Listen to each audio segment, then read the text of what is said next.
Muitos conhecem a famosa expressão "o nada é certo, exceto a morte e os impostos", mas a Bíblia, na verdade, menciona indivíduos que nunca experimentaram a morte. Enquanto muitos podem inicialmente pensar em Jesus como um exemplo, é uma crença central no cristianismo, conforme os evangelhos, que Jesus de fato morreu antes de sua ressurreição dos mortos. No entanto, a Bíblia nos dá os nomes de 3 indivíduos que nunca viram a morte: Enoque, Elias e Melquisedeque.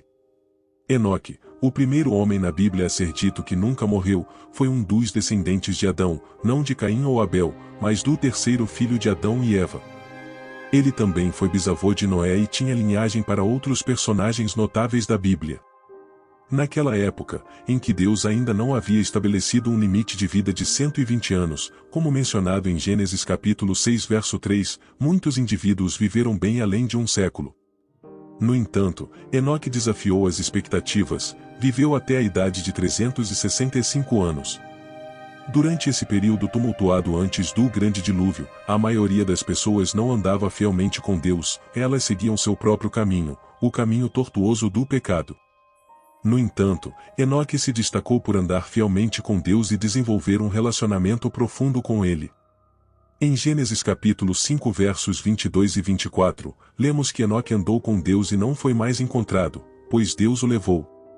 Este trecho indica o vínculo próximo de Enoque com Deus e o fato extraordinário de que Deus escolheu levá-lo ao céu sem que ele experimentasse a morte física. Lucas menciona Enoque em sua lista dos antepassados de Jesus em Lucas capítulo 3 verso 37, remontando a Adão. Hebreus 11 também menciona Enoque em uma lista dos antigos antepassados israelitas que são elogiados por sua grande fé. Hebreus capítulo 11 versos 5 e 6 diz: "Antes de ser levado, foi elogiado como alguém que agradou a Deus." E sem fé é impossível agradar a Deus, porque quem dele se aproxima deve crer que ele existe e que recompensa aqueles que o buscam sinceramente. Em toda a Bíblia, a frase "o Deus o levou" é repetidamente usada ao se referir a Enoque. O livro de Hebreus esclarece que essa frase não é apenas simbólica, ela significa que Enoque não experimentou a morte como normalmente acontece. A vida de Enoque é um poderoso testemunho de fé, obediência e verdade, que agradaram tanto a Deus que ele escolheu tirar Enoque desta terra. Outro personagem da Bíblia que não morreu foi Elias, um profeta durante o reinado do rei Acabe e da rainha Jezabel em Israel. Ele era conhecido por sua coragem ao falar contra os ídolos e deuses falsos que o povo de Israel havia começado a adorar. Ele também realizou muitos milagres, como trazer fogo do céu para provar que o Deus de Israel era o verdadeiro Deus. 2 Reis capítulo 1 versos 10 ao 12. Ele foi usado por Deus para trazer arrependimento e reforma em Israel. Durante esse tempo, as nações israelitas se desviaram da fé de seus antepassados, abandonando Deus para adorar ídolos pagãos. Essa mudança em direção à idolatria foi instigada pelo perverso rei Jeroboão. Jezabel, a esposa do rei Acabe, era especialmente dedicada à adoração de ídolos e influenciou seu marido a construir um templo para o deus pagão Baal.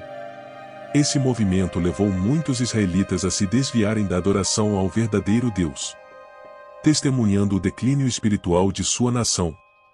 A história de Elias não morrendo e indo direto para o céu é ainda mais clara e dramática do que a de Enoque. Eliseu, assistente de Elias, foi avisado de sua partida em 2 Reis capítulo 2 versos 3. Agora, os filhos dos profetas que estavam em Betel saíram a Eliseu e lhe perguntaram: "Você sabe que o Senhor vai levar seu mestre hoje?" Eliseu respondeu: "Sim, eu sei." Fiquem em silêncio. Elias partiu de Gilgal, acompanhado por Eliseu. Eles chegaram às margens do rio Jordão, seguidos por 50 jovens profetas de Jericó, que ficaram a uma certa distância observando. Elias pegou seu manto e, dobrando-o como um cajado, bateu na água, fazendo-a se abrir. Os profetas atravessaram o rio em terra seca, caminhando ao lado de Eliseu pelas águas divididas. Elias perguntou se havia algo que Eliseu desejasse antes que Deus o levasse. Eliseu expressou seu desejo por uma porção dobrada do Espírito Divino de seu mestre. Elias assegurou-lhe que, embora fosse um pedido significativo, seria concedido se Eliseu testemunhasse a ascensão de seu mestre ao céu. Enquanto continuavam sua conversa, um carro de fogo puxado por cavalos de fogo apareceu repentinamente, separando-os. Elias ascendeu ao céu em um redemoinho, conforme descrito em 2 Reis capítulo 2 verso 11. Melquisedeque é um dos mistérios mais intrigantes da Bíblia. Em Hebreus capítulo 6 versos 19 e 20, Jesus Cristo, após sua ressurreição, ocupa o cargo de sumo sacerdote segundo a ordem de Melquisedeque.